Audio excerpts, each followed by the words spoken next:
You'd forget about Ah, nobody expects Toad the Wet Sprocket. Sorry, I'm that. getting my Monty Python scenes cross-wired. But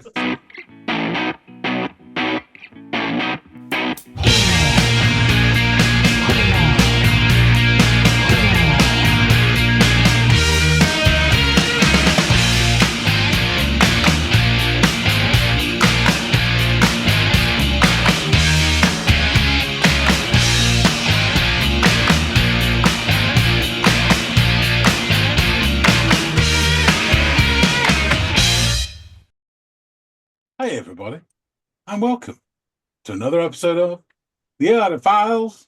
Sorry, Bob. My name's John. His name is Andy. Some say she's from Mars, or one of the seven stars that shine after 3:30 in the morning. Well, she isn't. More on that later. But first, Andy, what have you got for us today, apart from the giggles? Well, you give me a lot to giggle about. We are going to be revisiting a band that we've checked out a couple times on the channel. I think I originally introduced them, then we had a viewer request that wanted to check out some of their more recent stuff.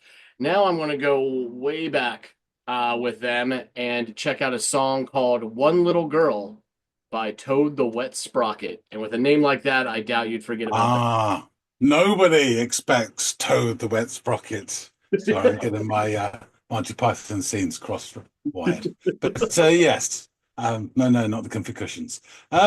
Yes, I remember Toad the Wet Sprocket.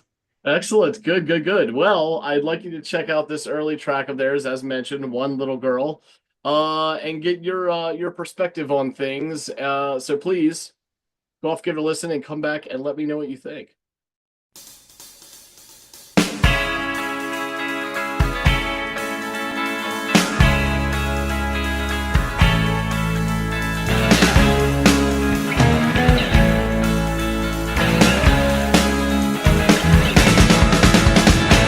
One little girl told in our place, told she must believe, do what he says. One little girl taught that she is small, taught that she is less, and man's decree is law. One little boy who'd know her too well. Okay, interesting. Yes, that guitar sounds at the start's really nice. I noticed the title, it says 1989, kind of tracks with that. It is that nice sort of coming past jangly into something else kind of sound, which is, yeah. Guy's got a heavy touch on the old snare drum there, it's thumping away. And then in comes the singer. Yeah, he said some interesting thing. I'm trying to pick up on the lyrics because of the sort of tone of his voice. It's got that sort of, I don't know, there's a slight sort of melancholy distance to it, like he's reporting on something that he's tired of talking about. Yeah, so I hear him say something about one little girl do what he says. That she's small and she's less, and I heard something about man's decree is law. This is all very worrying stuff. Yeah, not great for the little girl. Anyway, okay, interesting. Let's see how it goes. Well, but that one little boy could send her to hell. One little man who could, she cried, but that one little man could leave her that she adored.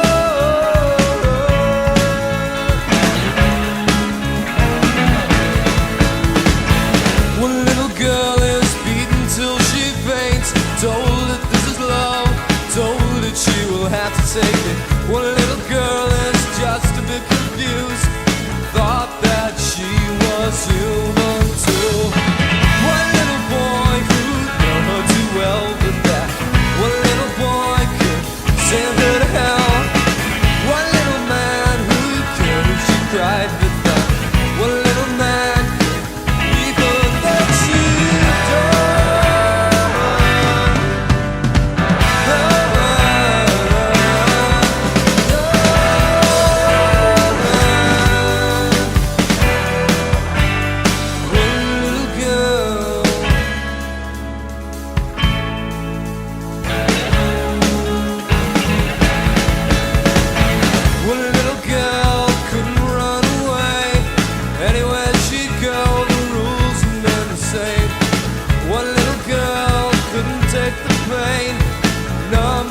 himself till none remained. One little boy who'd know her too well, but that one little boy could send her to hell. One little man who'd care if she cried, but that one little man could leave her and then she'd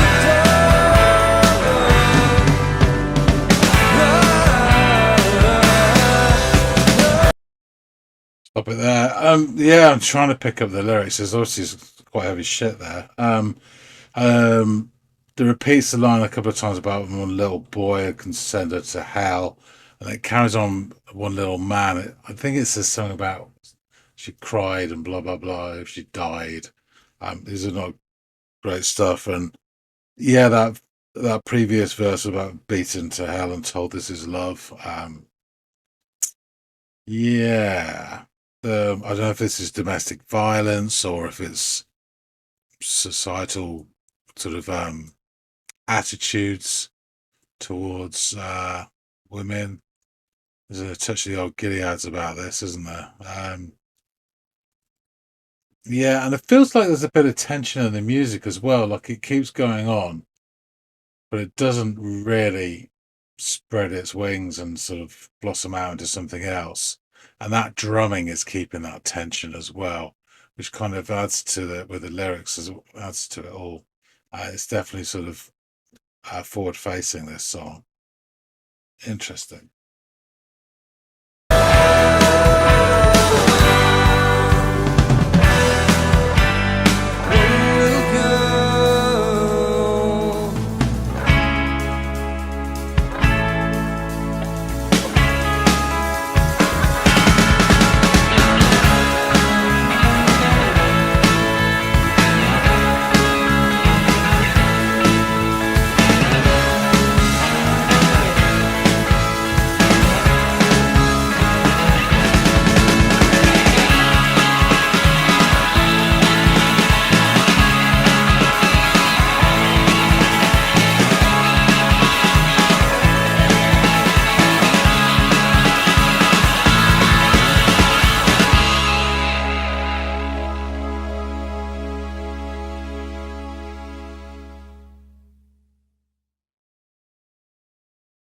Easy Fantasy, that seemed a bit quick. Yeah, this is an interesting song. I liked it. I don't know if I enjoyed it or not. Just a bit troubled by some of the lyrics. You kind of shy away from that sort of thing. And I've listened to and given Andy some pretty dark stuff. So, but yeah, I'm not sure. I like it. You can hear the quality about this band. They're definitely, decent. They've got stuff there. I'll have to listen to this a couple more times before really sinking into it. But it's very interesting. And I like the overall sound. And that sort of riffing at the end, jamming out, is what it threatened to do all the way through the song, but not quite. And then it just sort of let rip a bit more. Could have been a lot more than 3.5 minutes easily. Yeah, interesting. I'm just trying to think how this fits in with other stuff in '89. Well, I'll find out some more about this. Let's go back and chop it up with Andy. Okay, so you've returned and you've I assume listened to One Little Girl, or you're at least going to fake it and tell me what you thought of it. But what did you what you make of it, man? Love the banjos. I thought that. Yeah, so interesting. Starts with the this guitar, and we can see from the title on the video link that it says 1989, which is pretty much kind of spot on in its sound to me. There's that kind of tipping point, and you can almost, which is 88, 89, where it's no longer jangly college guitar, and it's starting to become something else, a sort of prevalent sound, and this is of that cusp, as it were, going into something of perhaps a little bit more heft to the sound of the guitar. But anyway, actually, saying that, there are two guitars. So there's one furiously strumming away at the back of the track, like he's trying to generate fire or something. And the other more forward guitar adds a touch of sort of color and mood with its tone, and these sort of quite nice little mini licks, which are interesting. I also have to mention the drummer. Um, he is heavy on that snare, really heavy on that snare drum at the start and throughout the song. Um, but I do think that his driving sort of rhythm is one of the elements that appeal to me the most throughout this whole song. Anyway, in comes the drummer. In comes the singer, sorry. And I kind of remember his vocals well, not really, but I kind of vaguely remember his vocals from Fall Down a little bit, the overall impression. Um, presuming it's even the same person. um, he delivers the lines with a certain, I think I said in the reaction, a certain melancholic distance. But it's more like a slightly weary or resigned tone. Now you get this kind of moving into slacker stuff, you get that same sort of tone anyway, but I don't think this is particularly slacker tone. But it's almost like, and reading between the lines and what happens in the song, it's almost like he's talking about something which he'd rather not talk about, or he thinks, it's kind of something that doesn't need talking about again, but we do need to, blah blah blah, etc. That kind of feel. Mhm. I tried to scoop up the lyrics, and I caught a few segments and phrases. So in the first little tranche, one little girl, which is repeated a lot, something about do what he says and taught to be small and to be less, and about man's decree as law. This is not great stuff. There are certain elements of the Republic of Gilead happening here, I think. And there's a couple of lines as well, which are sort of, in terms of the sort of structure of it, you get one little girl and something not great. And then you get one little boy, and I can't remember, I couldn't make out the first line, but something about could send her to hell. It's the second part of his little couplet. And then one little man, and again, fairly mumbled this bit, but it says something about cared if she cried and something about if she died. So we get that at the end of this verse, which I guess is kind of like a refrain. We get a really, really brief flourish from that guitar, but the drums sort of like push us onwards into the next verse. Now, I will say the song's pretty lyric rich for a first listen, and his style of delivery lends to moments of what I would call lazy mumbles. I mean, we're not Stipe territory, but it's just the odd bits of fairly not 100% effort all the time enunciation, which I'm fine with. However, from the music itself, I get this feeling of tension. The song moves along at a fair lick with many fills from the drummer and a couple of sort of fervent chords of the guitar every now and then as punctuation, but it doesn't quite break out as you expect it to. It's like it gets to a point and it just goes on to the next bit, which again is quite interesting. We get to around the 1.5 minute mark-ish, somewhere around there, and then we get this bridgy section, which is all vocalizing and sort of these standoffish chords, there's like someone sort of leaning back and looking at you oddly. I wasn't overly keen on that bit, but within that also is the drumming, which is fucking excellent. And he does these fills and these bits come through and these odd rhythms and and I think the drumming conveys anguish better than any of the singers sort of vocalizing moans. I believe it gets through to me better, but that's just my take on it. So we get further escalations of the sad tale of this little girl. I'm paraphrasing, but something about she's beaten and she's told it's love. And then in the third verse, she turns to some sort of substance to numb the pain that she's struggling to cope with. I'm not sure if this is micro, as in an incident, domestic or familial violence, or macro, as in a generalization of society attitudes, and these are sort of roles: little girl, little boy, little man. It works either way, makes you stop and think. In the video, then, at this point, as some sort of blessed relief, we are treated to the image of the album in the cassette format, and I really enjoyed the sight of that. I was like, cassettes. They were crappy, but I loved them anyway. It's just to say that aside. So The guitars then at this point break out finally to riff out towards the end, and you get some nice little sort of riff patterns going, and it's it's classic sort of late 80s, early 90s college rocky guitar-y riffy stuff, and it's all good stuff, it really is. But you wonder what has happened to give them the freedom to do this, that they couldn't do it earlier in the song. So yeah, I mean, when the end comes to the song, it's very short, perhaps a bit like the life of the little girl. It's not sweet either.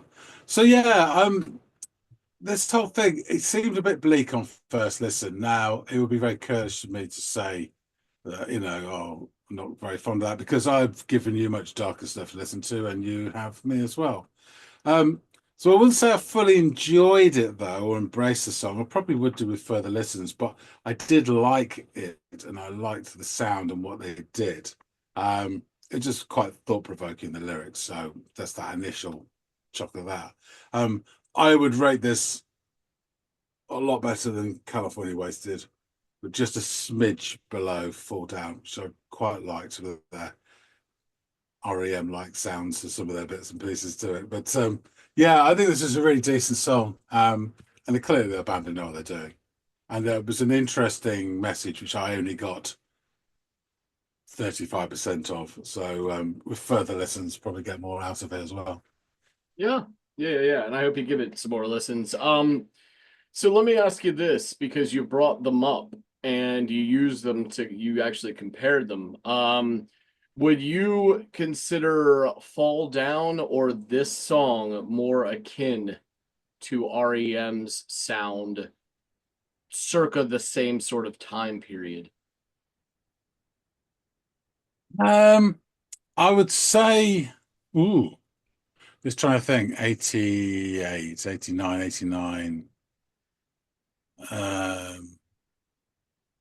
It would have been after Green, before Out of Time. I would say Fall Down still just instantly reminds me more of REM. Interesting. That's really interesting to hear you say. And I respect that opinion, because I know how much you like REM. So that sheds a little light on it. For me, it's just interesting because I think a lot of people over here, from a critical standpoint, and within the industry or whatever, saw this their earliest outputs as the most pastiche of REM, or I don't necessarily agree with it. I see similarities, but as much as I see similarities of any two bands that are of the same genre in the same time period, it is what it is. Yeah. It's just faint echoes of each. There's not like this is this. Yes. Not at all. Yeah. Though I feel that, and now I clearly understand that you do too.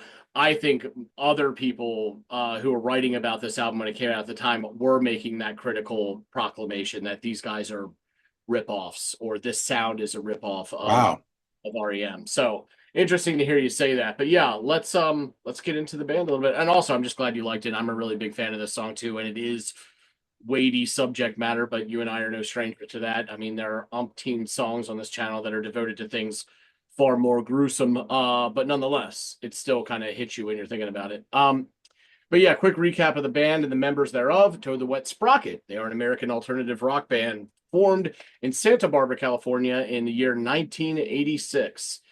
The band at the time consisted of vocalist guitarist Glenn Phillips, guitarist Todd Nichols, bassist Dean Dinning, and drummer Randy Gus, who actually stopped touring with the band in 2017 and left the band formally in 2020.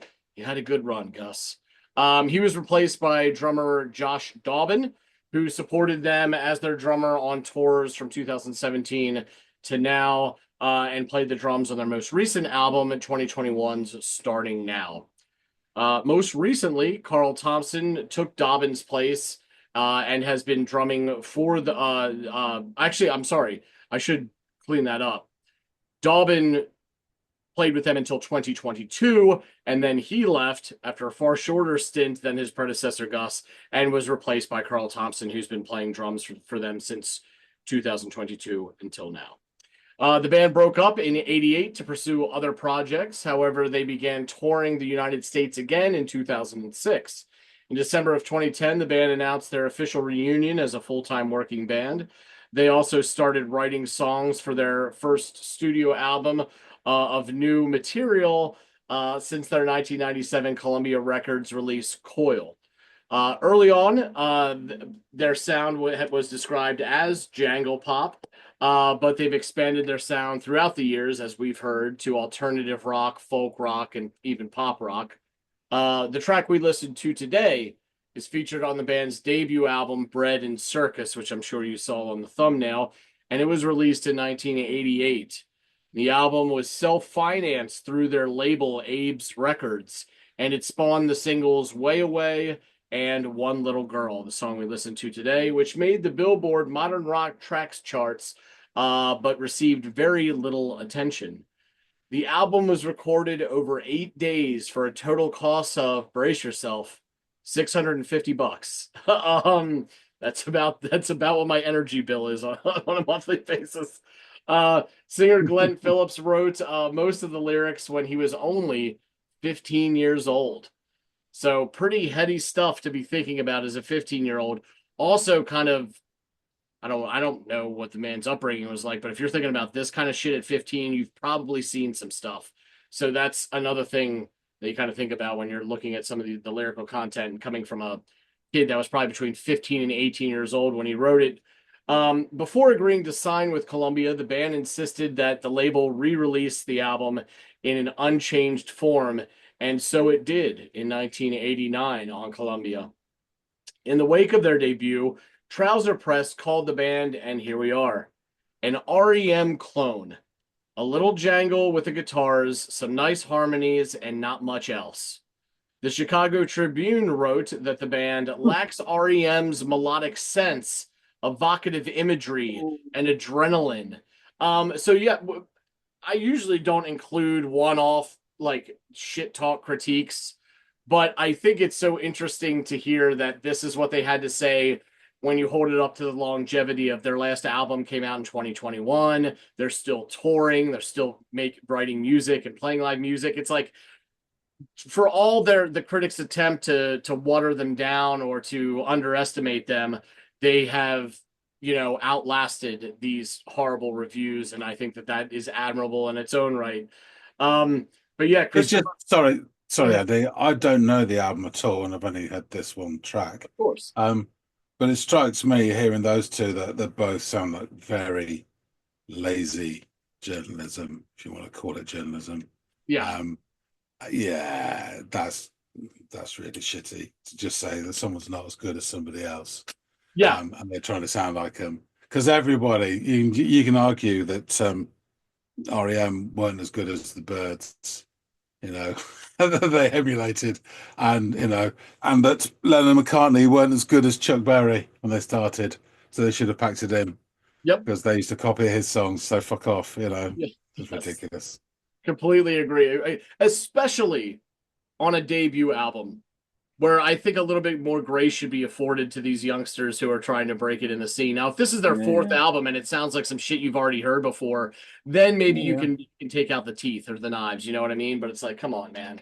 But yeah, we agree on that. Christopher Thielen over at the Daily Vault wrote of the album in retrospect, "There are two amazing things about this particular album. The first being the Toad the Wet Sprocket signature sound," and this, I think, is more in line with our feelings about this.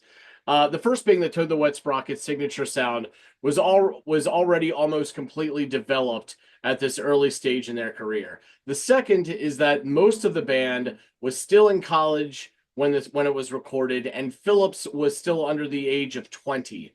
Indeed, the groundwork was there, but there was still polish that needed to be applied. He would go on to add, "One has to hand it to Toad the Wet Sprocket for coming up with a debut effort that is as strong overall as Bread and Circus is. Playing the role of armchair quarterback, it's easy to listen to a band's early material, compare it to latter-day output, and note the areas that hadn't developed to that point. But in the case of Toad the Wet Sprocket, the pieces were almost definitely in place early enough. It just needed that X factor to push them over the edge. And to me, that would have simply been gaining more experience they could apply to their craft. So yes, I think that's a much more. This is the way you write about a debut album. This isn't now. Granted, it's a retrospect that was probably written in 2018 or something like that, looking back at the album for some anniversary celebration. But Yeah. this is the tone you should strike on a debut album. Even if you don't like it, you can convey that without being like you're just a ripoff onto the next. You know what I mean? It just sounds like someone who's trying to get out of their homework assignment by lazily writing and then moving on to whatever else they have to do. Probably angling for a job at Pitchfork. Yeah. Agreed. So let's jump into these lyrics. One little girl told to know her place, told she must believe and do what he says. One little girl taught that she is small, taught that she is less, and man's decree is law. One little boy who'd know her too well, but that one little boy could send her to hell. One little man who'd care if she cried, but that one little man would leave her, and then she'd die. One little girl is beaten till she faints, told that this is love, told that she will have to take it. One little girl is just a bit confused, thought that she was human too. One little girl couldn't run away. Anywhere she'd go, the rules and men the same. One little girl couldn't take the pain, numbed herself till none remained. So yeah, very succinct, very short, but very, I mean, this isn't droll material we're talking about. This is pretty heavy stuff. Sounds like she led a hard life, as I'm sure, plenty of women have, and perhaps was lucky enough to find who she thought was the one guy that would treat her right. He left her, only to find that every subsequent man were like the ones before him. And she took matter into her own hands, as they say vaguely, to not use the S word. But yeah, it sounds like, yeah, she had enough of it and checked out, which is a shame. And it's a narrative that we've probably heard before in other songs. Not probably, I know we have. But I thought this was an interesting one as well. And I really wanted to hear your opinion on this American college rock sound circa, that 85 to 89 pocket. A lot of this stuff was probably written closer to 89 than when it was re-released in 89. But I know you're a big REM fan, and the one thing that constantly gets hurled at this album and the band at the time was that they were just this ripoff. And I was like, well, let me see what a true REM fan has to say about that. So yeah, really interested to hear your thoughts on this one, John. Yeah, REM didn't even cross my mind listening to this song. Awesome. So there you go. Oh, great. It did an awful down, but not on this. Yeah. And and despite them not sounding like that, you still picked up on this is clearly like some jangle rock, college rock stuff from that era. You can exist in there without sounding like the biggest band to come from it. You know what I mean? It's not really to do exactly. that. So, yeah. Thank you so much, John, for giving this an educated ear and synopsis thereof after your listen. I really appreciate your input on this, guys. Out there in the listening audience, please let us know what you thought of this very early track by Toad the Wet Sprocket. This now our third time listening to them on the channel. Let us know if there's other stuff by them or of this era that we should check out, or really any other band that we could devote a Friday episode to. We'd love to hear back from you guys. Also, please like, share, and subscribe if you'd be so inclined. Really does help us with the numbers over here at the channel, and we really do appreciate it. And hopefully John and I will catch all y'all in growing numbers on the next installment of the Audiophiles. See you later, guys.